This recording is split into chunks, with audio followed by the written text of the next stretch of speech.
one could reasonably say, I think, that the federal government has not abdicated its responsibility, but what we're arguing about is that it should be more. Right? That this is not about abdication. It's that there should be more regulation, more enforcement, more border walls, etc.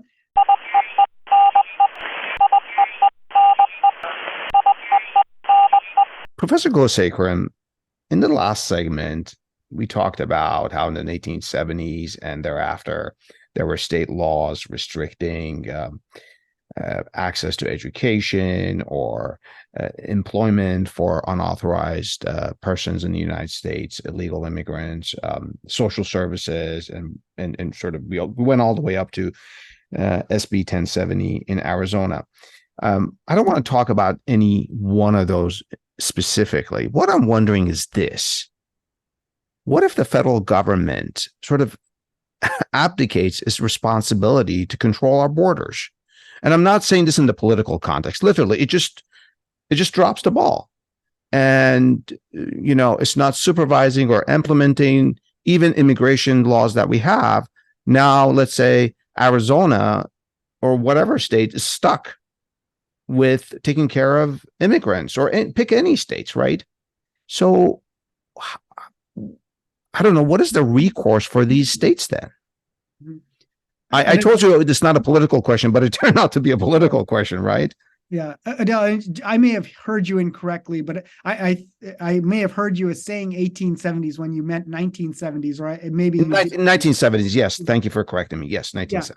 So I think that, first of all, I think it's important to note that this claim that the federal government has abdicated its responsibility is, in fact, the claim that the state of Arizona and its governor made in 2010 when it enacted its laws. And SB 1070 is a very famous picture of then Governor Jan Brewer confronting then President Obama on the tarmac at an airport in Arizona, and she, you see her wagging her finger at Obama, and it's famously captured in media reports as Governor Jan Brewer really telling Obama that he needs to do his job, the federal government needs to do his job, and if he doesn't do his job, then Arizona is going to do the job that the federal government can't.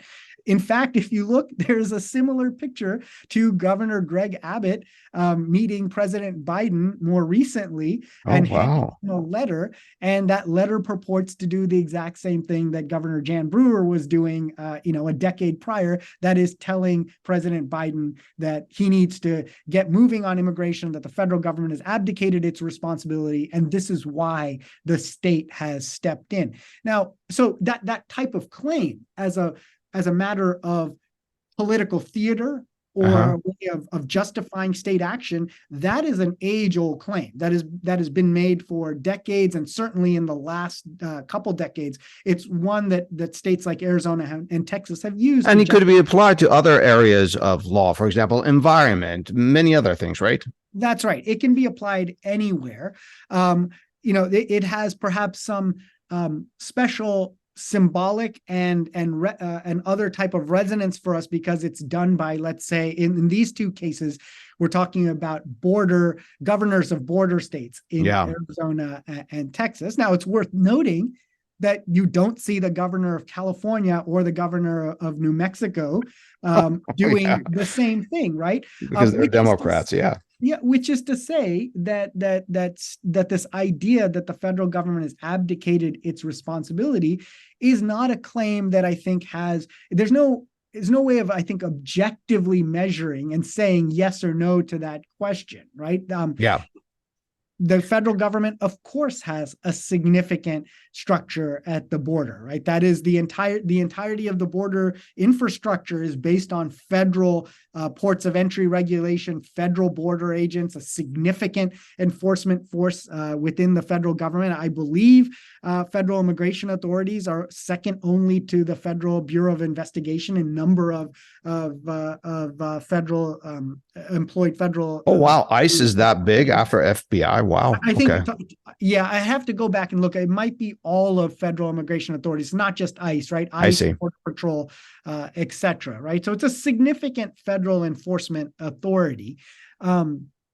So in one sense, your question is based on a premise about which there is significant disagreement. That is, what does it Yeah. mean to actually abdicate responsibility over federal immigration? Because if we take the robust federal laws that regulate admissions and deportation, federal laws that regulate asylum, federal laws that create the entire enforcement infrastructure at the border, one could reasonably say, I think, that the federal government has not abdicated its responsibility. But what we're arguing about is that it should be more. Right? That Yeah. this is not about abdication. It's that there should be more regulation, more enforcement, more border walls, etc. Maybe, right? Except Congress has not done so. Congress has not done much of anything with regards to immigration law, but it certainly hasn't increased the border enforcement infrastructure with regards to significantly more funding, or at least the funding that would be required to do the types of things that would make Arizona and Texas political jurisdictions happy and perhaps withdraw their claims. And maybe partly because it's a very convenient political claim to make, right? It's a very popular claim to make in those states that the Goes federal, into the heart of nationalism. that's right. The federal government has abdicated its responsibility. We have to step up. We have to be robust in enforcing these laws. And so I know it's a little bit of a dodge from the question you asked, but I think that is one way of thinking about this, that whether the federal government has abdicated or not is a matter of perspective and political convenience. So let's go back to my question and answer it legally. Let's just put politics aside for a second. Mm-hmm. If it was the case, let's use a hypothetical, as we both know from law school days. Hypo. Let's do a hypo here. Let's say that the federal government did abdicate its responsibility regarding immigration, which also could apply to other areas of law. Mm-hmm. The state couldn't come and say, because you didn't do XYZ per this law, that's a federal law, we're going to have our own legislation now and enforce that. That's not the recourse. The recourse is to sue the government, the federal government. Am I correct on that? You're shaking your head. It's a great question. I'm not sure we have a great answer to it. Seriously, we don't? I think that in the pre-Civil War, pre-1870s time, if you look at the state of regulation at that time, one might say, drawing from that, states always had a power to regulate who comes into the state and who gets through their borders, their ports of entry. And perhaps that would justify, in a hypothetical world where there was no federal immigration regulation at all, a return to that time. Maybe, right? Yeah. On the other hand, one might say that what we've learned at that time, what our constitutional structure has divulged, is that the regulation of movement into the country, whether the federal government has regulated it or not, is still inherently a federal responsibility. So at that moment, it's not for states to regulate, but rather to use their power in Congress to lobby the federal government to do so, to tell their representatives to go to Congress to enact this sort of federal law. But still, it would not be proper for states to enact their own immigration regulation. I think just like they would lobby for other laws, right? That's right. That's okay. Just like any other laws. And this one in particular would be of such importance that if enough states wanted it to happen, it would clearly happen, right?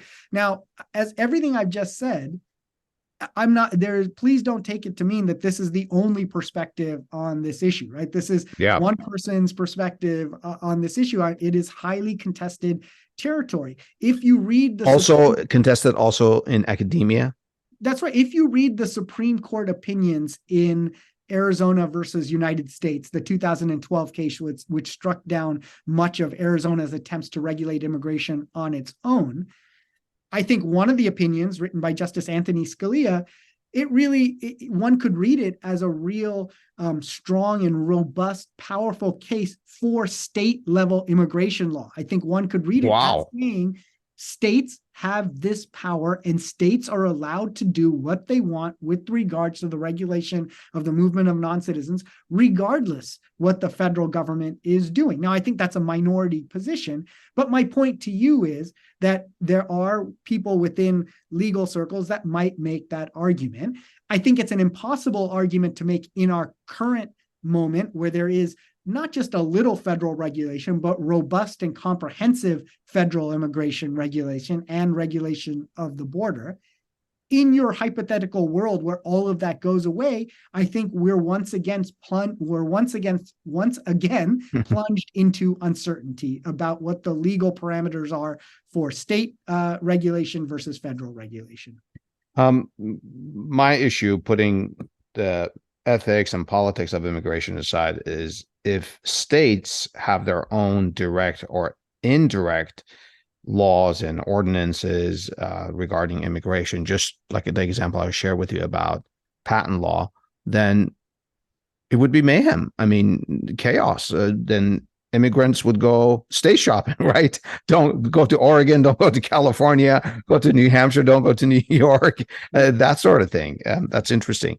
Yeah, I mean, in a sense, that does happen informally now. Yeah. And I guess the question or the thought that I have for you in response is whether you think, and that this is a fundamental problem that courts wrestle over in this area, is this claim about disuniformity and the chaos and mayhem that would occur, is that just a good policy reason for there to be significant uniform federal legislation and only federal regulation in this area?